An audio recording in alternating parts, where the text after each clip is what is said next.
അസ്സലാമു അലൈക്കും വറഹ്മത്തുള്ളാഹി. അൽഹംദുലില്ലാഹി വസ്സലാത്തു വസ്സലാമു അലാ റസൂലില്ലാഹി വഅലാ ആലിഹി വസഹ്ബിഹിൽ ഫൈസീന ബിറളില്ലാഹി അമ്മാ ബഅദ്.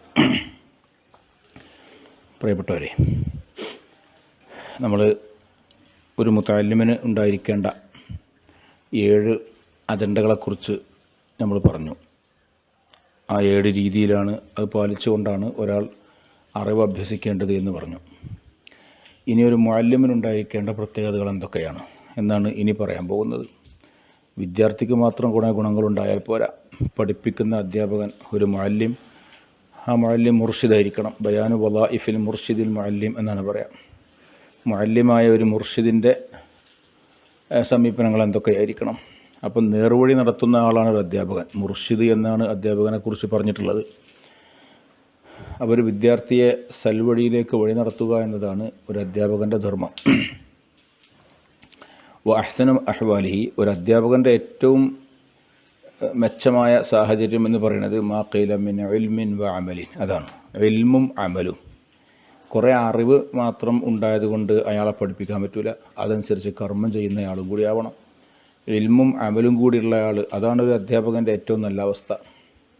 ഫദാലിക്കല്ലദീ യുദ്അ അളീമൻ, അങ്ങനത്തെ ഒരാളെ മാത്രമേ വലിയവൻ എന്ന് വിളിക്കപ്പെടാൻ പറ്റുള്ളൂ. ഫി മലക്കൂത്തി സമാ, അള്ളാഹുവിൻ്റെ വാനലോകത്തിൽ വലിയ ആൾ, അളീമായ ആൾ എന്ന് പറയപ്പെടണമെങ്കിൽ ഇൽമും അമലും കൂടിയുള്ള ആളായിരിക്കണം. ചിലപ്പം നമുക്ക് ഈ പുതിയ കാലത്തെ ഏറ്റവും വലിയ പ്രശ്നം, അറിവ് പലർക്കും നല്ലോണം ഉണ്ടാവും, അറിവിൻ്റെ ഭണ്ഡാരങ്ങളായിരിക്കും പലരും, പക്ഷേ കർമ്മം വളരെ പിന്നിലായിരിക്കും.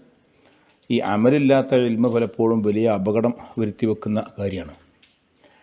നോക്കൂ, പറഞ്ഞ ഉദാഹരണം, വലാ യംബഗി അൻ യകൂന കല്ലിബ്ര, ഒരാളൊരു സൂചിൻ്റെ മാതിരി ആവരുത്. നമ്മൾ തുന്നുന്ന സൂചിൻ്റെ പ്രത്യേകത എന്താ?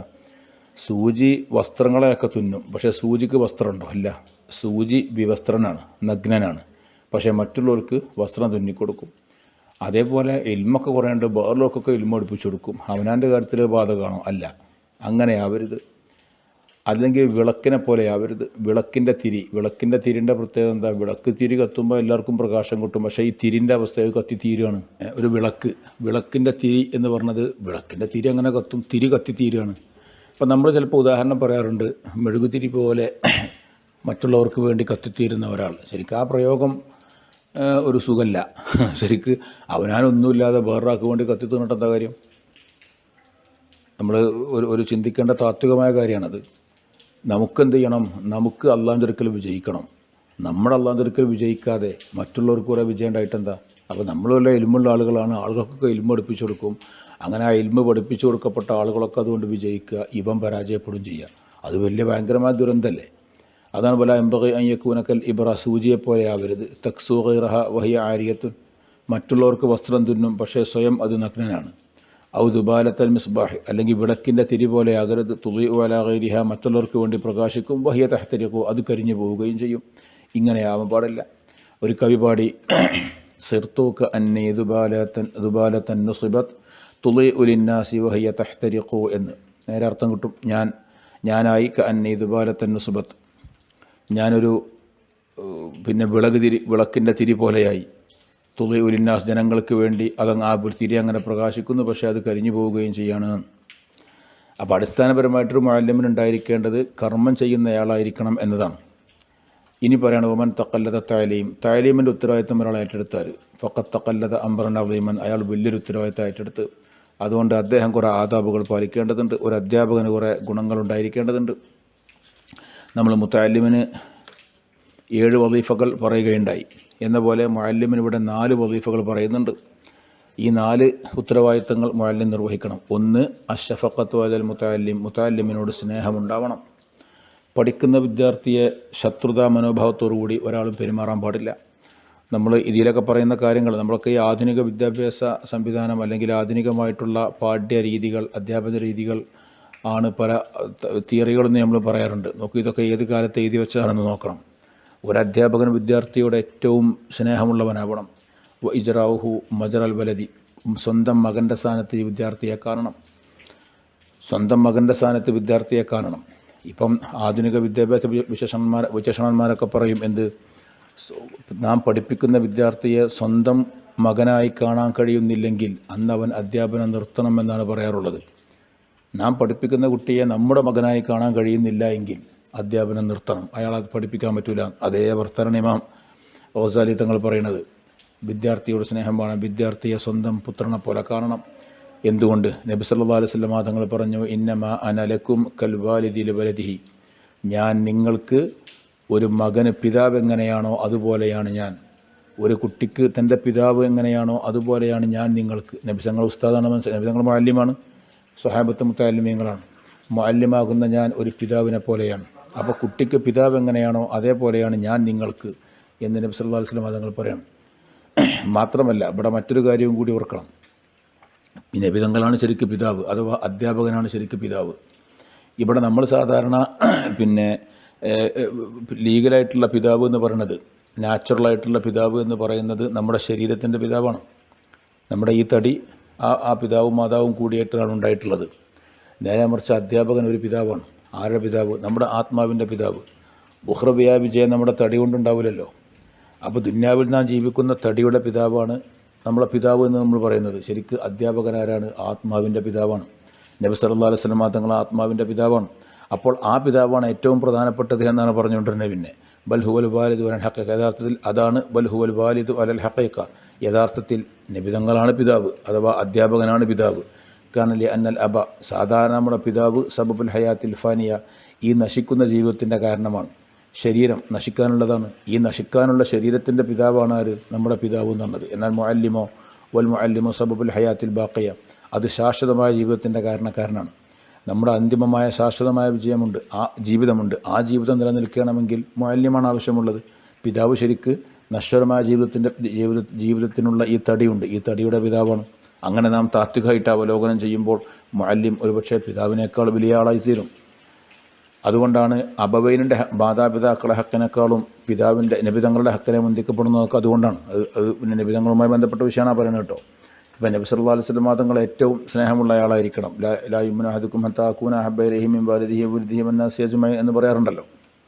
അതെന്തുകൊണ്ടാണ്? അന്നബിയു ഔലാ ബിൽ മുഅ്മിനീന മിൻ അൻഫുസിഹിം. ഖുർആൻ പറഞ്ഞു, നബി സല്ലല്ലാഹു അലൈഹി വസല്ലം തങ്ങൾ മുഅ്മിനീങ്ങളുടെ ഏറ്റവും ബന്ധപ്പെട്ട് നിൽക്കുന്നയാളാണ്. സ്വന്തം ശരീരത്തെക്കാൾ നമ്മെക്കാളും കൂടുതൽ നമ്മോട് ബന്ധപ്പെട്ടത് നബി തങ്ങളാണ്. കാരണം നമ്മുടെ ശാശ്വത വിജയത്തിന് കാരണക്കാരനായത് നബി സല്ലല്ലാഹു അലൈഹി വസല്ലം തങ്ങളാണ്. മറ്റെല്ലാവരും നമ്മുടെ ഭൗതിക ജീവിതത്തിലെ വിജയത്തിന് മാത്രമാണ്. അതുകൊണ്ടാണ് നബിതങ്ങൾ നമ്മളോട് ഏറ്റവും ബന്ധപ്പെട്ടത്. ഇനി താലീം അലാ ഖസ്ദി ദുന്യ, ഇനി ദുന്യാവ് ലക്ഷ്യം വെച്ചുകൊണ്ട് പഠിപ്പിക്കൽ. ഇനിയിപ്പോൾ ഒരു അധ്യാപകൻ പഠിപ്പിക്കുകയാണ് ഇത് ദുന്യാവ് ലക്ഷ്യം വെച്ചിട്ട്, ഫഹുവ ഇഹ്ലാഖുൻ വ അയ്യ ഇഹ്ലാഖ്, അത് ഏറ്റവും വലിയ നശീകരണമാണ്. എത്ര വലിയ നശീകരണം! അത് ചില്ലറ അപകടമല്ല. അധ്യാപനം എന്ന് പറയുന്നത് ഭൗതികതയ്ക്ക് വേണ്ടിയായി കഴിഞ്ഞാൽ, ദുന്യാവിലെ കേവലം ശമ്പളത്തിന് വേണ്ടി മറ്റെന്തെങ്കിലും ഉപകാരത്തിന് വേണ്ടി മാത്രം പഠിപ്പിക്കലായി കഴിഞ്ഞാൽ അത് ഏറ്റവും വലിയ ദുരന്തമാണ്. അപ്പോൾ ഇതാക്കാൻ അതാരിക്, ഇങ്ങനെയാകുമ്പോൾ കാര്യം ഇങ്ങനെയാകുമ്പോൾ ഒരാളുടെ ശിഷ്യന്മാർ ഫല്യക്കുൻ തലാമിദത്തു റജുലുൽ വാഹിദ്, ഒരാളുടെ ശിഷ്യന്മാരാവണം മുത്തഹാബീന, പരസ്പരം ഇഷ്ടപ്പെട്ടവരാവണം. കാരണം ഒരാളുടെ ശിഷ്യന്മാരെന്ന് പറഞ്ഞാൽ, ഒരു ആലിമിൻ്റെ ശിഷ്യന്മാരെന്ന് പറഞ്ഞാൽ യഥാർത്ഥത്തിൽ അവരെല്ലാവരും കൂടി ഉഖ്റവിയ ലോകത്തേക്ക്, സ്വർഗത്തിലേക്കുള്ള ഒരു യാത്രയിലാണ്. നാം സാധാരണ ഒരു യാത്ര പോകുമ്പോൾ, ഒരു ടൂർ പോകുമ്പോൾ, അതല്ലെങ്കിൽ മറ്റെന്തെങ്കിലും യാത്ര, ഒരു സംഘം ആളുകൾ പോകുമ്പോൾ ആ സംഘത്തിലെ ആളുകൾ തമ്മിൽ എത്ര ക്ലോസ്ഡ് ആയിരിക്കും, എത്ര തമ്മിൽ ബന്ധമുണ്ട്, എത്ര സ്നേഹമുണ്ടാവും. അതിപ്പോൾ ദുന്യാവിൽ എന്തോ ഒരു സ്ഥലത്തേക്കുള്ള യാത്രയാണ് എങ്കിൽ ഉഖ്റവിയ ലോകത്തേക്ക്, സ്വർഗ്ഗലോകത്തേക്കുള്ള യാത്രയിൽ കൂട്ടുകാരാകുന്ന ആളുകൾ അവരെപ്പോഴും ഏറ്റവും നല്ല സ്നേഹബന്ധമുള്ളവരാവണ്ടേ. അവരെപ്പോഴും വലിയ മാനസിക ബന്ധം, മാനസിക പൊരുത്തം അതുള്ളവരായിരിക്കണം. കാരണം എന്തുകൊണ്ട്? അവർ ഒന്നിച്ച് സ്വർഗത്തിലേക്ക് പോവുകയാണ്. നമുക്ക് പലപ്പോഴും ആ ചിന്ത വരുന്നില്ല എന്നുള്ളതാണ് ഏറ്റവും വലിയ പ്രശ്നം. നമ്മളിപ്പം ഒരു യോഗ്യനായ അധ്യാപകൻ്റെ അടുക്ക് പഠിക്കുമ്പോൾ നമ്മൾ അങ്ങനെ ചിന്തിക്കുമോ? നമ്മൾ ക്ലാസ് ഫ്രണ്ട് എന്താണ്, നമ്മുടെ ക്ലോസ് ഫ്രണ്ടാണ്, അല്ലെങ്കിൽ നമ്മുടെ ക്ലാസ്മേറ്റാണ്, ഇങ്ങനെയൊക്കെ കേവലം അങ്ങനെയൊക്കെയാണ്. പക്ഷേ ഇതിൻ്റെ ഒരു മറ്റൊരു തലമാണ് ഈ പറയുന്നത്. നമ്മളെല്ലാവരും കൂടി സ്വർഗത്തിലേക്കുള്ള യാത്രയിലാണ്. ആ യാത്രയിലെ കൂട്ടുകാരാണ് ഇവരെല്ലാം. അപ്പോൾ അവർ തമ്മിൽ വലിയ മുത്തഹാബ്യങ്ങളാവുക, വലിയ ഇഷ്ടമുള്ളവരാവുക തമ്മിൽ, ഇതൊക്കെ വളരെ പ്രധാനപ്പെട്ട കാര്യങ്ങളാണ്. കാരണം ഫൈന ഉലമാ വ അബ്നാഉൽ ആഖിറ, ആഖിറത്തിൻ്റെ മക്കൾ മുസാഫിറുന ഇലല്ലാഹി തആല, അള്ളാഹുലേക്ക് യാത്ര പോവുകയാണ്. വസാലികൂന ഇലൈഹി ത്വരീഖ, അവർ അതിലേക്കുള്ള വഴി പ്രവേശിച്ചവരാണ്. എന്നാൽ വദ്ദുന്യ വസിനീഹ വശുഹൂറുഹ, ദുന്യാവും ദുന്യാവിലെ വർഷങ്ങൾ, മാസങ്ങൾ, അതൊക്കെ മനാസിലു ത്വരീഖ്, വഴിയിലെ ഓരോ സ്ഥലങ്ങളാണ്. നാം സ്വർഗത്തിലേക്ക് പോകുന്ന വഴിയിലുള്ള ഓരോരോ ഘട്ടങ്ങളാണ്. ദുന്യാവുണ്ട്, കുറേ കൊല്ലങ്ങളുണ്ട്, മാസങ്ങളുണ്ട്, ദിവസങ്ങളുണ്ട്, ഇങ്ങനെ പലതും. അപ്പോൾ ഏതൊരു മുസാഫിരിങ്ങൾക്കും ഇടയിലുള്ള ബന്ധം, ഒരു നാട്ടിൽ നിന്ന് വേറോ നാട്ടിലേക്ക് പോകുമ്പോണ്ടാകുന്ന ബന്ധം, അത് പരസ്പരം തഹാബുണ്ടാക്കും. നമ്മുടെ ഒരു ദീർഘയാത്ര ഒരാളുടെ കൂടെ സഞ്ചരിച്ചാൽ, ഒന്നിച്ച് ഹജ്ജിന് പോയാൽ, ഒന്നിച്ച് ഉംറക്ക് പോയാൽ, അല്ലെങ്കിൽ വേറെ സ്ഥലത്തേക്ക് ഒന്നിച്ച് പോയാൽ പിന്നെ ഒരു തമ്മിൽ ബന്ധമാവും. ഒരു യാത്രയിലുണ്ടാകുന്ന ബന്ധത്തിൻ്റെ പ്രത്യേകതയാണ്. എന്ന പോലെ ഉഖ്റവിയ ലോകത്തേക്കുള്ള സ്വർഗത്തിലേക്കുള്ള ഈ ഒന്നിച്ചുള്ള യാത്രയിൽ എല്ലാവരും തമ്മിൽ വലിയ ബന്ധമുള്ളവരാവണം. അതാ ഫകീഫ സഫറു ഇലല്ലാഹ്. അപ്പോൾ അള്ളാഹുവിലേക്കുള്ള യാത്ര എങ്ങനെയാവണം? ഫിർദൗസിലേക്കുള്ള യാത്ര എത്രത്തോളം ബന്ധമുള്ളതാവണം? ഇങ്ങനെ. അപ്പം ആ രംഗത്ത് എന്ത് ചെയ്യേണ്ട? തർക്കവും വിതർക്കങ്ങളും ഒന്നും വേണ്ട. ഇന്നമൽ മുഅ്മിനൂന ഇഖ്വ, ഖുർആൻ പറഞ്ഞു. മുഅ്മിനീങ്ങളൊക്കെ സഹോദരങ്ങളാണ്. സഹോദരങ്ങൾ തമ്മിൽ എന്തു മത്സരം, എന്തു തർക്കം, അതൊന്നും ഉണ്ടാവില്ല. ആ നിലക്ക് ഏറ്റവും നല്ല രീതിയിൽ അവർ മുന്നോട്ട് പോകും. അപ്പോൾ ചുരുക്കി പറഞ്ഞാൽ ഒരു മുഅല്ലിമിനുണ്ടായിരിക്കേണ്ട ഒന്നാമത്തെ പ്രത്യേകത വിദ്യാർത്ഥിയോട് സ്നേഹമുണ്ടാവണം എന്നതാണ്. സ്വന്തം മക്കളോട് കാണിക്കുന്ന സ്നേഹം വിദ്യാർത്ഥികളോട് വേണം. രണ്ടാമത്തെ വദീഫ അൽ ഇഖ്തിദാഉ ബിഹി, നബി സല്ലല്ലാഹു അലൈഹി വസല്ലം തങ്ങളോട് തുടരണം. നബി സല്ലല്ലാഹു അലൈഹി വസല്ലം തങ്ങളുടെ അധ്യാപനം എങ്ങനെയാണോ അതുപോലെയാവണം. അതാണ് നബി തങ്ങൾ പറഞ്ഞല്ലോ, ഫലാ തത്ലുബിൽ അജ്റ അല തഅലീം, പഠിപ്പിക്കുന്നതിൻ്റെ മേൽ കൂലി നീ തേടരുത്. പഠിപ്പിക്കുന്നതിന് കൂലി നേരെ ആവശ്യപ്പെടരുത്. കിട്ടിയാൽ വാങ്ങാം. കാരണം അല്ലാഹു തആല എന്താ പറഞ്ഞത്? ലാ നുരീദു മിൻകും ജസാഅൻ വലാ ശുക്റാ. അല്ലാഹു തആല പിന്നെ മുർസലീങ്ങളോട് പറയാൻ വേണ്ടി പറഞ്ഞത്, അമ്പിയാക്കൾ സ്വന്തം സമൂഹത്തോട് പറഞ്ഞ അതാണ്, ഞങ്ങൾ നിങ്ങളോട് കൂലി ആഗ്രഹിക്കുന്നില്ല, നിങ്ങളുടെ ഒരു ജസാവും ആഗ്രഹിക്കുന്നില്ല. അപ്പം അതങ്ങനെ ആഗ്രഹിക്കരുത്. കിട്ടിയാൽ വാങ്ങുകയൊക്കെ ചെയ്യുക, അത് വേറെ കാര്യം. കേവലം ഈ അധ്യാപന രംഗത്ത് വെറും ശമ്പളം, പൈസ എന്നുള്ള ആ ഒരു ലക്ഷ്യം വെച്ചുകൊണ്ടുള്ള ഏർപ്പാടൊന്നും ശരിയാവില്ല. അതൊക്കെയാണ് നമ്മളെ ഈ രംഗമെന്ന് നശിക്കാൻ കാരണം. മതരംഗമാണെങ്കിലും ഭൗതിക രംഗമാണെങ്കിലും അതൊക്കെ വലിയ പ്രയാസമുണ്ടാക്കുന്ന കാര്യങ്ങളാണ്. അത് ലക്ഷ്യം വെച്ചുകൊണ്ട് ജീവിക്കരുത്. സംഗതി ബഹുവാവ ഇൻകാന മിന്നത്തനരേഹിം, ഇദ്ദേഹം ഇപ്പം ഒരാൾ പഠിപ്പിക്കുന്നത് വേറൊരാൾക്ക് പഠിപ്പിച്ചു കൊടുക്കുമ്പോൾ ഒരു മിന്നത്തുണ്ട്. മിന്നത്ത് പറയുമ്പോൾ എന്താണ് പറയുക, ഒരാളുടെ ഔദാര്യം, ഒരാൾക്കൊരു ഔദാര്യം ചെയ്തു കൊടുക്കുക എന്നർത്ഥം. അത് സ്വീകരിക്കൽ പലർക്കും പ്രയാസമായിരിക്കും. ഇപ്പം ഒരാൾക്ക് പഠിപ്പിച്ചു കൊടുക്കുകയാണ്, അയാളോടൊന്നും വാങ്ങണില്ല. അപ്പോൾ എത്ര വലിയ ഔദാര്യം സ്വീകരിക്കലാകേണ്ടത് ഒരു പ്രശ്നമുണ്ടല്ലോ അവിടെ. അപ്പോൾ വിദ്യാർത്ഥിയെ സംബന്ധിച്ചിടത്തോളം ഈ അധ്യാപകൻ അയാൾക്ക് ഔദാര്യം കൊടുക്കുന്നയാളായി. അതങ്ങനെയാണെന്നുള്ളത് ശരിയാണ്. പക്ഷേ ഫലഹുമുൽ മിന്നത്തു, അവർക്കും മിന്നത്തുണ്ട്. ആ വിദ്യാർത്ഥികൾക്ക് അധ്യാപകൻ്റെ മേലിലും മിന്നത്ത് വരുന്നുണ്ട്. അതെന്താ? ലികൗനിഹിം സബബ തഖർറുബിഹി ഇലല്ലാഹി തആല, ഇദ്ദേഹത്തിന് അള്ളാഹുലേക്ക് അടുക്കാൻ അവർ കാരണക്കാരായി. ബിഖിറാസത്തിൽ ഇൽമി വൽ ഈമാനി ഫി ഖുലൂബിഹിം, വിദ്യാർത്ഥികളുടെ മനസ്സിൽ ഇൽമും ഈമാനും നട്ടുപിടിപ്പിച്ചു ആ അധ്യാപകൻ. അങ്ങനെ നട്ടുപിടിപ്പിച്ചപ്പം അധ്യാപകൻ എന്ത് ചെയ്യുന്നുണ്ട്? അള്ളാഹിൻ്റെ അടുക്കൽ വലിയ കൂലി കിട്ടുന്നുണ്ട്, അള്ളാഹുവിൻ്റെ അടുക്കൽ മുഖറബീങ്ങളാകുന്നുണ്ട്. അതിൻ്റെ കാരണക്കാരാരാ? ഈ കുട്ടികളല്ലേ? നിങ്ങൾ ചിന്തിക്കണ ഈ വിഷയം. അപ്പോൾ അധ്യാപകൻ കുട്ടിക്ക് പഠിപ്പിച്ചു കൊടുക്കുമ്പോൾ അധ്യാപകൻ കുട്ടിക്കൊരു മിന്നത്ത് ചെയ്യുക എന്നുള്ള ഒന്നുണ്ട്, ഒരു അനുഗ്രഹം ചെയ്യുക. അപ്പോൾ അതിനെന്തെങ്കിലും തിരിച്ചു കൊടുക്കേണ്ടേ പോലും അതിന് തിരിച്ചുണ്ട് എന്നാണ് പറയണത്. അപ്പോൾ നമ്മൾ ഒരു കുട്ടി അധ്യാപകന് കൂലി കൊടുക്കണം എന്ന് പറയുന്നതിൻ്റെ ന്യായം എന്താണ്? ഇയാൾ പഠിപ്പിച്ചു കൊടുക്കുന്നുണ്ടല്ലോ. അപ്പോൾ അതിൻ്റെ മറുന്യായം പറയണ ഗസാലിമാൻ ചെയ്യണത്. അപ്പോൾ പഠിപ്പിച്ചു കൊടുക്കുമ്പോൾ ഒരു ഔദാര്യം ചെയ്ത് കൊടുക്കലാണല്ലോ അതിന് പ്രതിഫലം കൊടുക്കണ്ടേ? ശരി, അതിന് നമ്മൾ അങ്ങോട്ട് പഠിപ്പിച്ചു കൊടുക്കുക എന്ന സംഗതി ഉള്ളതുപോലെ വിദ്യാർത്ഥി ഇങ്ങോട്ട് വേറൊരു വലിയ ഗുണം നമുക്ക് ചെയ്തു തരുന്നുണ്ട്. അതെന്താണ്? ഈ അധ്യാപകൻ ഈ കുട്ടിക്ക് നല്ല നിലക്ക് പഠിപ്പിച്ചു വരുമ്പോൾ ആ കുട്ടി ആഖിറത്തിൽ വിജയിക്കുമ്പം ഇയാളാണ് അതിൻ്റെ കാരണക്കാരൻ. അപ്പോൾ വേറൊരാളെ മനസ്സിൽ ഇൽമും തഖ്വയും ഈമാനും ഒക്കെ നട്ടുപിടിപ്പിച്ചതിൻ്റെ വലിയ കൂലി ഇയാൾക്ക് കിട്ടാണ്ട്. അതുപോലെ ഈ കുട്ടികളെ കൊണ്ടല്ലേ കിട്ടിയത്. ഈ കുട്ടി ഇല്ലെങ്കിൽ ഇയാൾക്ക് കിട്ടൂലല്ലോ. അപ്പോൾ ഇദ്ദേഹത്തിന് അള്ളാഹിൻ്റെ വലിയ സാധനം കിട്ടാൻ കാരണക്കാരനാകേണ്ട ഈ കുട്ടി, അത് ആ കുട്ടീൻ്റെ അടുത്ത് നിന്ന് നമുക്ക് കിട്ടിയ ഗുണമാണ്. ഇങ്ങനെ ഞമ്മക്ക് പറഞ്ഞാൽ അപ്പോൾ നിങ്ങൾ ഇതിൽ പെടൂല. എൻ്റെ മാതിരിയുള്ള സമൂഹത്തിനെ കുറിച്ചാണ് ഈ പറയുന്നത് കേട്ടോ. സംസാരത്തിൽ വന്നുകൊണ്ടതാണ് നമ്മളെന്നൊക്കെ. അതൊക്കെ വലിയൊരു സംഗതിയാണ്. ഈ അധ്യാപക വൃത്തി എന്നൊക്കെ പറയുന്നത് റബ്ബിന് വേണ്ടി ചെയ്യാൻ സാധിക്കണം. മൂന്നാമത്തെ വദീഫ അല്ലാ യദ്ഖറ ശൈഅൻ ലിഗദിൻ മിനൻ നസീഹ, ഒരു നസീഹത്തും നാളേക്ക് വേണ്ടി ബാക്കി വെക്കരുത്. ഒരു വിദ്യാർത്ഥിയോട് പറഞ്ഞു കൊടുക്കാനുള്ള ഗുണകാംക്ഷയുടെ വർത്തമാനം അത് ഇന്ന് പറയാനുള്ളത് ഇപ്പം പറയണം, അത് ഇനി നാളാക്കാമെന്ന് വിചാരിക്കരുത്. ഇതുപോലെയൊക്കെ മന്നഹിമിന തസദ്ദുൽ റുതുബത്തിന് ഖബല ഇസ്തിഹ്ഖാഖിഹ, ഒരു പദവിയിലേക്ക് ആ പദവിക്ക് അവൻ അർഹനാകുന്നതിൻ്റെ മുമ്പ് അവൻ പോകുന്നതിനെ തടയും പോലെ ഒരു വിദ്യാർത്ഥി പഠിക്കുന്ന കാലത്ത് വിവിധ പദവികളിലേക്ക് അവൻ എത്തിച്ചേരും. ഇൽമിൻ്റെ വിവിധ മർത്തബയിലേക്ക് ആദ്യം തന്നെ വന്നിട്ട് വലിയൊരു ആലിമിൻ്റെ മാതിരി അവൻ പെരുമാറരുത്. ഒരാളെ ഘട്ടം ഘട്ടമായി ഇങ്ങനെ വളർത്തിക്കൊണ്ടു പോകണം. അധ്യാപകൻ്റെ ചുമതല അതാണ്. നേരെ തന്നെ പിന്നെ കുറേ മുന്നിലെ മർത്തബയിലെത്തേണ്ട ഒരാളെപ്പോലെ ഇവൻ അങ്ങോട്ട് ചാടിക്കയറാൻ നോക്കുമ്പോൾ അവനെ തടയണം മുഅല്ലിം. അതൊരു നസീഹത്തിൻ്റെ ഭാഗമാണ്. അതിപ്പോൾ ചെയ്യണം. വൽ ഖൗളി ഫിൽ ഇൽമിൽ ഖഫിയ്യ ഖബ്ല ഇഹ്കാമിൽ ജലിയി, പ്രത്യക്ഷമായ ഇൽമുകളൊക്കെ ഉറപ്പിക്കുന്നതിൻ്റെ മുമ്പ് ഖഫിയ ഇൽമിലേക്ക് പോവുക.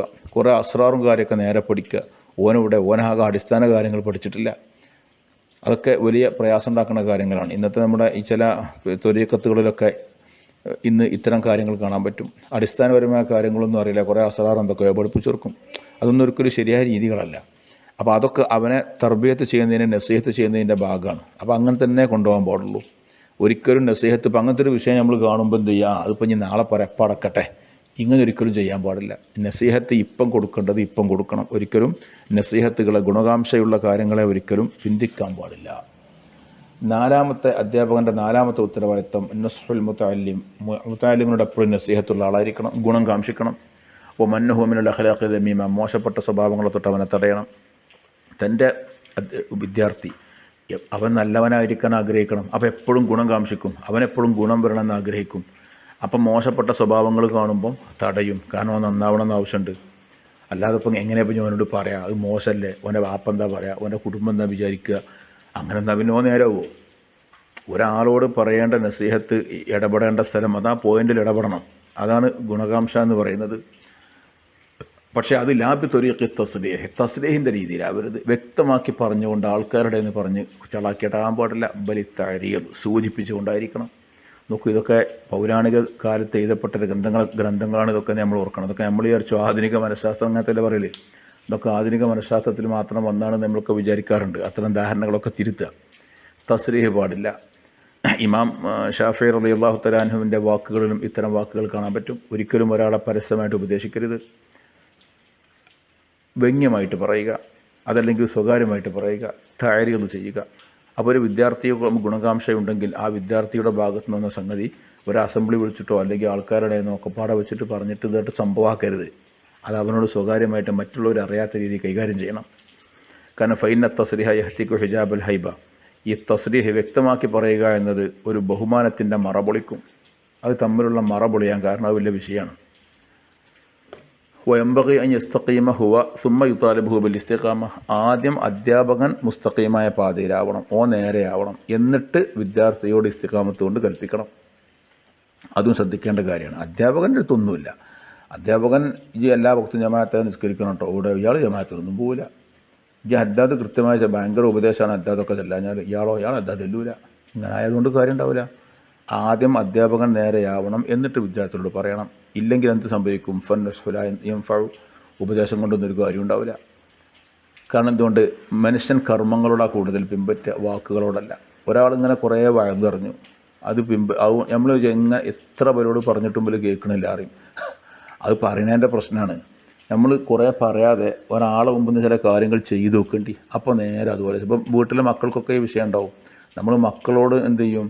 പിന്നെ ജമാഅത്തായി നിസ്കരിച്ചിടാന്ന് പറയും. ഇപ്പം ജമാഅത്തിനും അതാ മക്കൾ പോവില്ല. ആളുകൾ നമ്മുടെ വാക്കിനോടല്ല പിൻപറ്റുക, പ്രവൃത്തിയോടാണ്. നേരെ മറിച്ച് ആരോടും ഒന്നും പറയണ്ട, നമ്മളവിടെ ചെയ്തു, അപ്പം ബേക്കറി കുട്ടികളും പോരും. അതാണ് പ്രവൃത്തിയും വാക്കും തമ്മിലുള്ള വ്യത്യാസം. ലിഅന്നൽ ഇഖ്തിദാ ബിൽ അഫ്ആൽ ആഖദു മിനൽ ഇഖ്തിദാ ബിൽ അഖ്വാൽ, വാക്കുകളോട് പിൻപറ്റുന്നതിനേക്കാളും അതിശക്തമായ പിൻപറ്റൽ പ്രവർത്തനങ്ങളോടാണ് ഉണ്ടാവുക. അതുകൊണ്ടാണ് പ്രവൃത്തി ചെയ്യുന്നവരാകണം. അവർ പറഞ്ഞില്ലെങ്കിലും കാര്യം ഉണ്ടാവും, പറഞ്ഞാൽ കൂടുതൽ കാര്യം ഉണ്ടാവും. ഈ നിലക്കായിരിക്കണം വിഷയങ്ങളെ സമീപിക്കേണ്ടത്. അപ്പം ഇതാണ് അധ്യാപകൻ്റെ അജണ്ടകൾ എന്ന് പറയുന്നത്. ഇൻഷാ അല്ലാഹ് അവിടെ നിന്നോട്ടെ.